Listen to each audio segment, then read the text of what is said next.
पर गांव-गांव में जाकर अपने विचार प्रस्तुत करती हूँ और समाज में ऐसी बहुत सी बुराइयों पर भी मैं अपने विचार प्रस्तुत करती हूँ।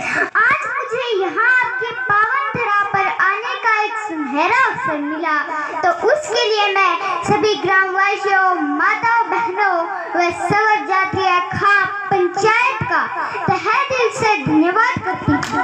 और आप बुजुर्गों की याद में बहुत ही शहराना कार्य करवा रहे हो और हमारे समाज में बहुत सी बुराइयां फैल रही है, जैसे कि मृत्यु भोज, एक गोत्र में शादी करवा लेना, नशा, बेटा बेटे को लेकर भेदभाव आदि। हमें एकजुट होकर समाज में फैल रही बुराइयों के खिलाफ लड़ाई लड़नी होगी, अपने विचार रखने होंगे, तो आपको हमारे समाज में बहुत ही जल्द बदलाव देखने को मिलेगा। और नंबर 1 की बात की जाए तो वो होता है मृत्यु भोज, जिसके बारे में आप जानते तो होंगे ही। जब एक इंसान जिंदा होता है तो उसे एक गिलास पानी तक का नहीं पूछते, उसे 2 टाइम की रोटी भी नहीं देते। लेकिन जब वही इंसान की मृत्यु हो जाती है तो उसका मृत्यु भोज करवाते हैं। मैं इसकी घोर निंदा करती हूँ। आप कोई को तो रोटी डालते हो और बोलते हो कि हमारे बुजुर्गों को मिलेगी, लेकिन जब वही बुजुर्ग जिंदा होते हैं तो आप उसे एक गिलास पानी तक का नहीं पूछते, उसे 2 टाइम की रोटी भी नहीं देते। मैं इसकी घोर निंदा करती हूँ और मैं मेरे विचारों के माध्यम से बोलना चाहती हूँ कि जितना पैसा आप मृत्यु भोज पर खर्च करते हो, उस पैसे से जब वो बुजुर्ग जिंदा होता तो उसकी सेवा में लगा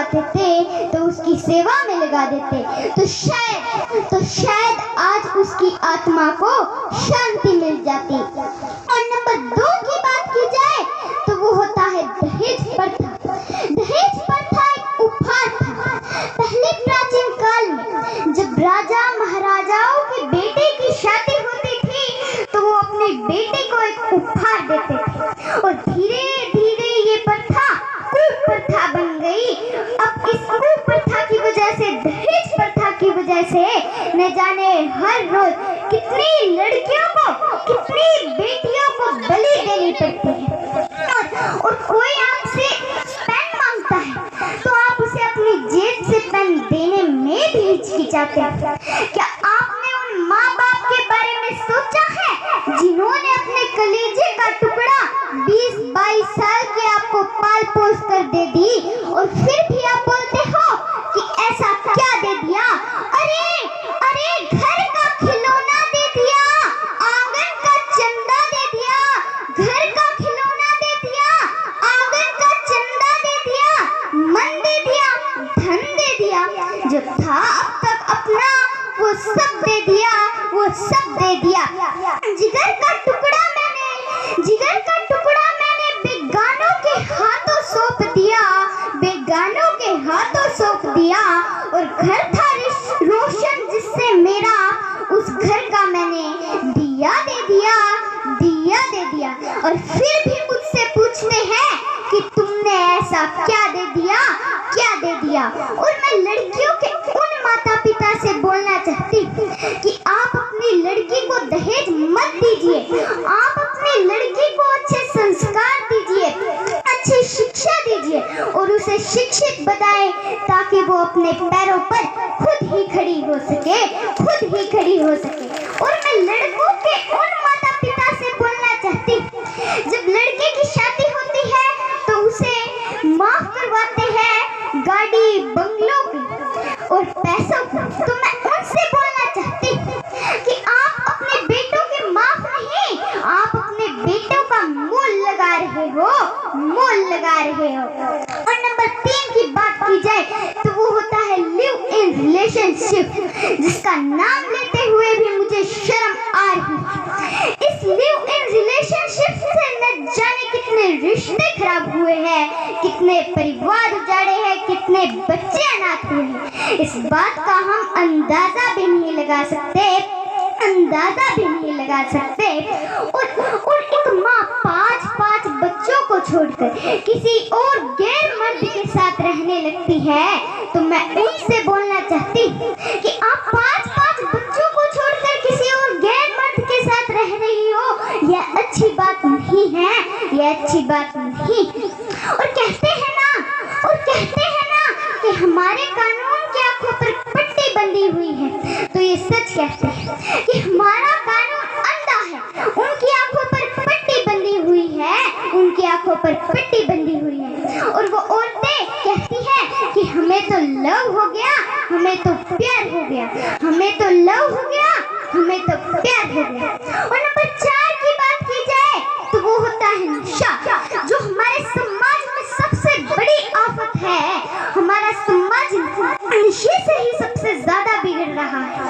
डूब गया है इंसान इस नशे के तूफान में, पता नहीं क्या मिलता है इस दारू सिगरेट की आन में। जैसे पानी बिन मछली नहीं रह सकती, वैसे दारू बिन इंसान नहीं रह सकता। शरीर की नस-नस में ये जहर का काम करती है, फिर भी इंसान इसे गम भूलने की दवा समझता है। शराब पीता तो बड़े महंगे वाली पीता, दिखावा करने की तो हद ही पार कर डाली। घर में बीवी भूखी, बच्चे भूखे और बाहर ये निशाड़ी। कैसा कानून है इस शासन का, आगे तो नशा मुक्ति के नारे बुलवाता है और पीठ पीछे नशे की दुकानें खुलवाता है, नशे की दुकानें खुलवाता है। हमारे देश का भविष्य युवाओं पर टिका हुआ है। अगर हमारे देश की युवा पीढ़ी ही गलत रास्ते पर जाने लगी तो निश्चित ही उनका भविष्य अंधकार में चला जाए। युवाओं के हाथ में अपना व हमारे देश का भविष्य है। आज के युवा वर्ग नशे को ही अपनी शान समझने लगे हैं। शराब, गुटखा, तंबाकू, सिगरेट बड़ी शौक से पीते हैं। उनको नहीं पता कि जीवन कितना अनमोल है, वे अपना जीवन अंधकार में डाल रहे हैं। भगवान ने तुम्हें इतना सुंदर शरीर दिया है, शरीर की कदर करो, जिंदगी अच्छे ढंग से जियो, जिंदगी का आनंद लो। नशा जिसमें अगर एक बार फंस जाओ तो चाहकर भी नहीं निकल पाओगे, नशे की लत से दूर रहने में ही भलाई है, वरना जीवन में कठिनाई है। नशा दौलत का नहीं, कामयाबी का रखो जिद, नशे के ही मंजिल की रखो।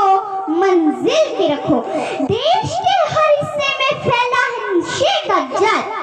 आज के युवा वर्ग हो रहे हैं नशे का शिकार।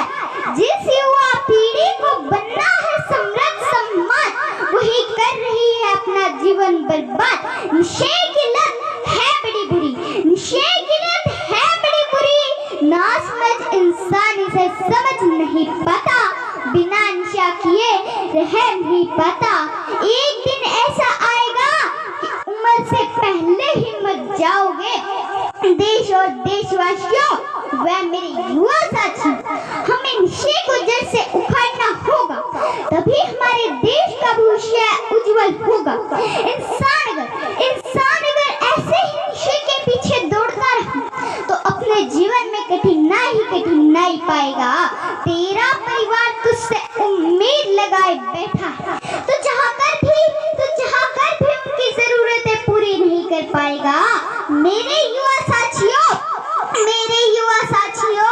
आपकी उम्र में न जाने हमारे वीर जवानों ने देश के लिए क्या तक नहीं किया था, जान तक दे दी थी।